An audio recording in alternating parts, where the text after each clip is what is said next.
1997. We were at a conference in Northern California and just happened to be at a conference where Sammy Tippett was speaking.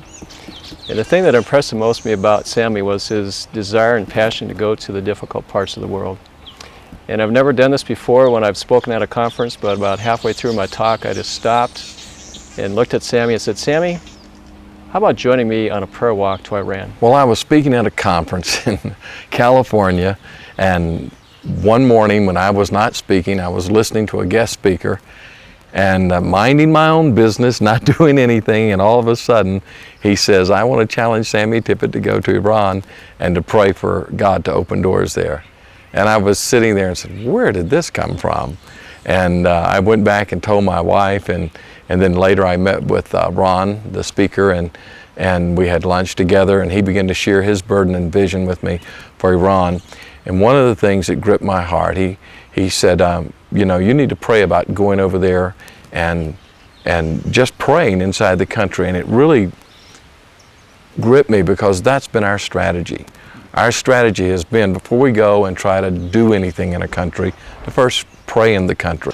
And so it was in November of 1998, after the U.S. government gave permission for Americans to travel to Iran. And a small group of us went there to do a prayer walk.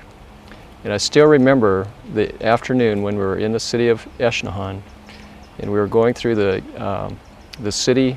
It's a large square, and about halfway through that square, it just seemed like the Holy Spirit touched our hearts to begin thinking and praying, "God, how can we reach out to the Persian-speaking world?" And so that developed a friendship between Sammy and I.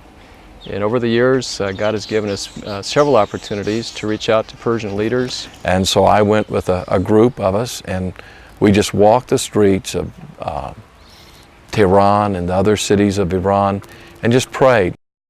And so God really gave me a burden to reach out to Iran.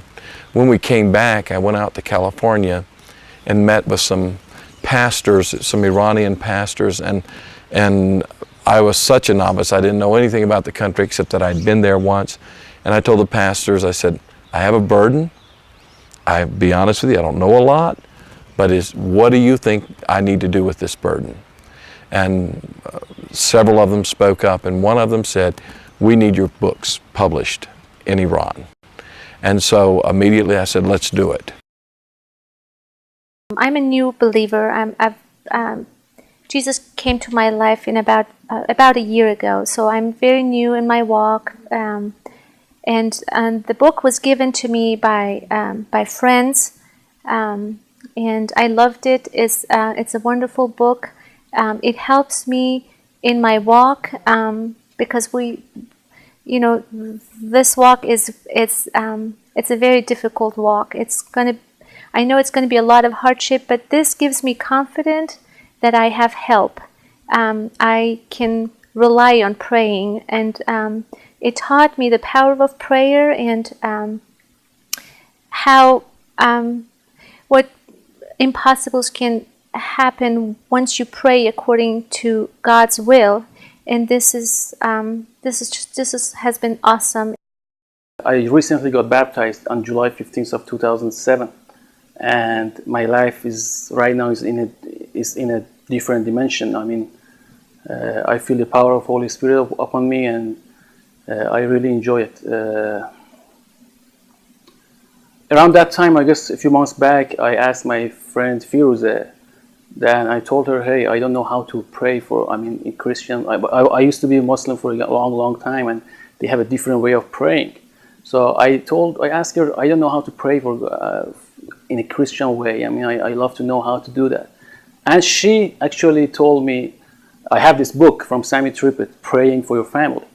And she gave me the book, and I started reading it, and I finished it like in less than a week, in 4 or 5 days. I loved it. The most important effect of this book on my life was the book showed me how to pray, how to get closer to God. And now when I pray, I feel closer to God. I feel I have my God in my room. I think now I know how to pray for my family. I relate to that story because I have 2 brothers and 2 sisters in Iran, and my mom also, and they are Muslims. And after I read that book, I started to pray for my family because I want them to get saved. I don't believe Islam is going to get them anywhere. This book is just awesome, especially for Iran, I think, because all the hardship and all the restrictions there, we in the spiritual realm, we can support our country, we can pray for Iran, and this has been wonderful. The other thing, they said, you need to help us train leaders, Christian leaders. So we began to hold conferences for leaders. And also 3 of my books, The Prayer Factor, Fire in Your Heart, and The Gathering Storm, which is about the second coming of Christ. Those 3 books have been published and distributed widely among Christians. And so as we did that, we just began to, as we met with the Christian leaders, we began to, every time we would get with Christians, we'd say, is there anything else you want us to do? And we tried to take their lead, not to initiate it ourselves, but to find out what their needs were and to really offer whatever we felt we could help to meet those needs. One of the things they said was a website and get your materials in Farsi on the website. So we started doing that. And I didn't realize how strategic just that one little thing would be, because now as a result of that, we're going to be able to take those, and we're looking at the beginning of this year being able to broadcast those devotions into Iran.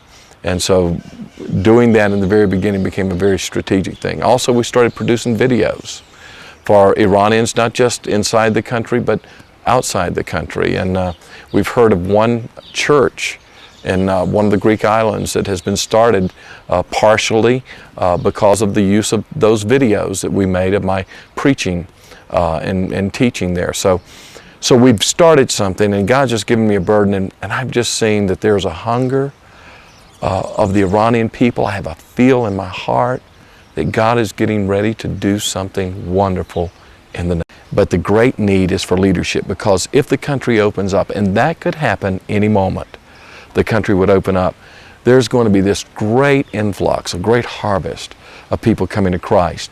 And there must be leaderships who are ready and trained to handle that harvest. So it's just what Jesus said. The harvest is ripe, but the laborers are few. Pray therefore for the Lord of the harvest to send forth laborers. So I think we need to pray for leaders, for harvesters in that harvest field, because I think that this could be one of the great harvest fields of the world.